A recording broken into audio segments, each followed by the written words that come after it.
iPhone SE 3 याद है 2022 में आया था। मस्त iPhone 8 की बॉडी में सॉलिड iPhone 13 का चिपसेट था और था टच आईडी, LCD पैनल और बड़े बड़े बेजल्स। अब इमेजिन करो अगर नेक्स्ट मॉडल में ये सारा कुछ बदल जाए। Well, we always wanted SE4 to be more and it's finally happening। 2025 लेकर आने वाला है SE4। फिलहाल इसके लीक्स आ रहे हैं और स्पेक्स को देखकर लग रहा है जैसे iPhone 14 और SE4 रिश्तेदार हैं आपस में। लेकिन और क्या कुछ है फोन में, एंड मोस्ट इम्पोर्टेंटली कितना प्राइस हाइक एक्सपेक्टेड है। देखो वही सब मैं आपको बताऊंगी इस वीडियो में। तो चलो let's not waste time, let's get into the video और फोन के बारे में बात करते हैं। अब देखो iPhone SE सीरीज की बेस्ट बात है उसका compact nature, but not any more. I mean iPhone SE3 का साइज 4.7 इंच था, अब इसको अपग्रेड करके iPhone 14 का फॉर्म फैक्टर दे रहे हैं which is 6.1 inch panel, and yes it's going to be a flat panel. बस एक ही डिस्टिंक्शन है between iPhone 14 and SE4 is the camera module. अब देखो iPhone 14 में डुअल कैमरा सेंसर्स हैं डायगोनली प्लेस्ड, और जो SE4 है उसमें single camera sensor on the rear panel. Now design wise SE4 will also be borrowing the action button from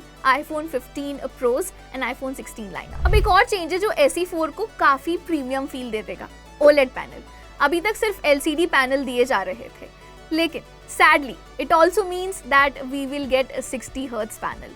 120 Hz के लिए शायद एक और जनरेशन और वेट करना पड़ेगा। लेकिन इसी के साथ आइकॉनिक नॉच भी वापस आ रहा है जिसको रिप्लेस कर दिया था डायनामिक आइलैंड ने iPhone 15 सीरीज। अब टच आईडी की जगह फेस आईडी लेकर आ रहे हैं, and honestly I will miss touch ID. May be वो थोड़ा नॉस्टैल्जिक फील है इसलिए, और मुझे लगता है एक दो फोन्स में रखना भी चाहिए, जैसे iPad मिनी में अभी तक रखा हुआ है। लेकिन ठीक है, सारी चीजें अपग्रेड कर रहे हैं तो ये भी अपग्रेड करेंगे। अब iPhone SE में एक और खास बात होती है कि वो अपने लेटेस्ट चिपसेट्स इसमें देते हैं, एंड एप्पल का लेटेस्ट चिपसेट है Bionic A18 जो अभी iPhone 16 सीरीज में आया था, एंड ये iPhone SE4 में भी आ रहा है। Now this is crazy। Bionic A18 chipset is one of the powerful chipsets made by Apple, और वो अपने one of the most affordable phone options में दे रहे हैं। Now if this is true then it's indeed a big upgrade. लेकिन अब आप सोच रहे होंगे कि बाकी सब अगर iPhone 14 का दे रहे हैं तो चिपसेट iPhone 16 का क्यों दे रहे हैं? AI features brother, AI features. RAM भी बढ़ा दी है, 4GB से 8GB रैम लेकर आ रहे हैं, and again the reason is same,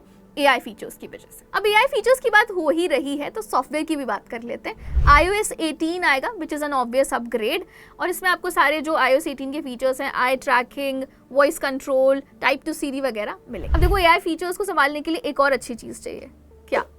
अच्छी बैटरी।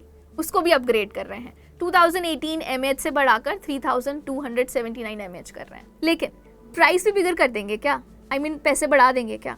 देखो, you are getting OLED panel, Face ID sensor, a bigger battery and a lots and lots of new things। तो देखो प्राइस हाइक होना तो बहुत ही जाहिर सी बात। अब देखो रूमर्स की माने तो it will be somewhere between $499 and $449, जो कि SE3 से ठीक ठाक महंगा है। अब देखो SE3 का जो लॉन्च प्राइस है वो कुछ 43,900 रुपीज है फॉर 64GB वेरिएंट। लेकिन SE4 में 64GB gigs will not be there, 128GB होगा।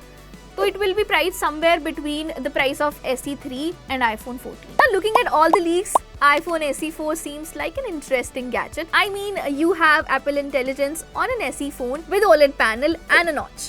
It's like a dream come true for a tech enthusiast. बाकी यार फोन आएगा तो ज्यादा अच्छे से समझ आएगा कि खरीदना चाहिए कि नहीं. For that you have to stay tuned to Digit. This is Vanshika signing off. I will see you guys in the next one.